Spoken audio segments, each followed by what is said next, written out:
think we have a couple of minutes for questions. Wayne. Do the wealthy have a moral obligation to society? As a Christian, I believe that to those to whom much is given, much should be required.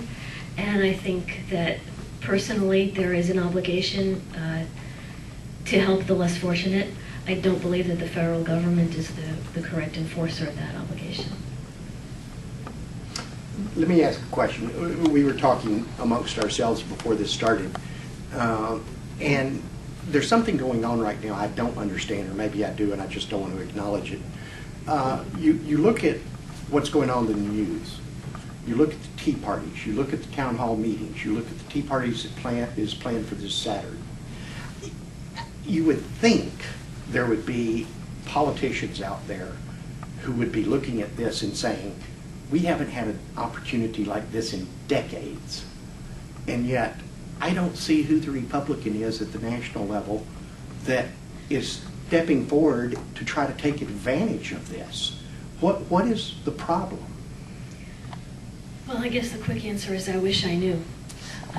The lessons, conservatism, economic freedom have a strong intellectual pedigree.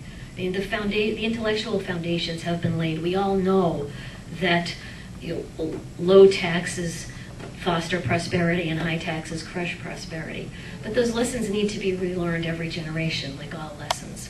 And they haven't, where are they going to be taught? Not in the public schools. My book is seeking to step into that void, to help reacquaint people with the importance of public policy that fosters prosperity instead of squelching it. Mike? Yeah, thank you.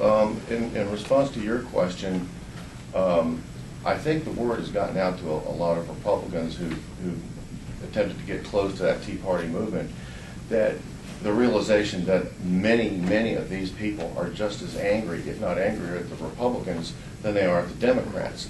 Because from the Democrats, they expect certain behavior, but with vis-a-vis the Republicans, they look at it as betrayal.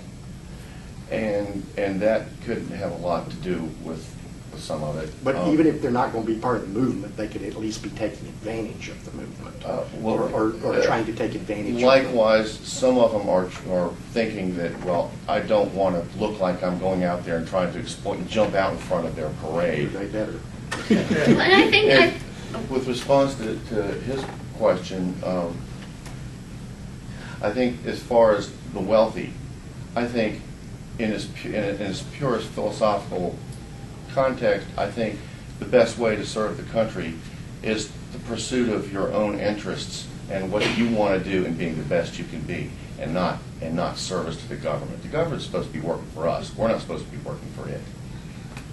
It's like Bob McDonald running from the paper he wrote 20 years ago defending the family.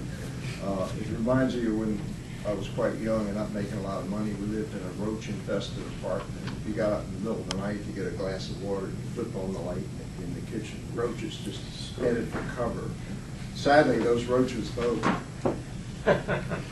Well, you see, that's the difference between Virginia and Georgia, because in Georgia you flipped on the light and they came after you.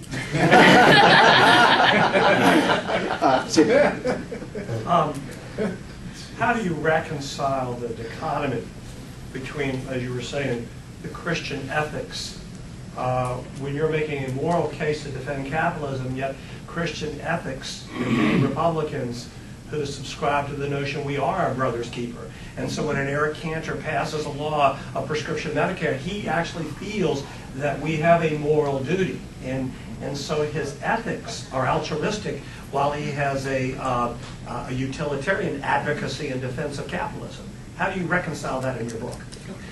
I agree. We do have a moral duty, those who are more fortunate, to help others. It's simply not the purview of the federal government to force us to fulfill that moral duty. Those are just, it's a question of role, of sphere. It's the individual, his family, they should make decisions about who they want to help and how. People in their community, whoever, their own family. That the federal government is not intended, it is not equipped, and frankly, it's not any good at forcing people to meet that kind of obligation because it causes more harm. It's the than it word does duty good. that undermines your argument where if it was choice, but once you imply the word duty, it crosses the line that it becomes coercive through government. But if one says that one is not against charity, that one can freely volunteer to help others that they choose to help, then it's easier for you to defend that moral argument, I would submit. Well, I appreciate that. As a Christian, I do think that it is a duty. I don't think that I am free not to help others if I see that there's a need that I can fulfill. But my obligation is to God. It's not to the government. And so by saying duty, I think that the idea of duty is simply something that's more robust than something that the federal government can or should enforce.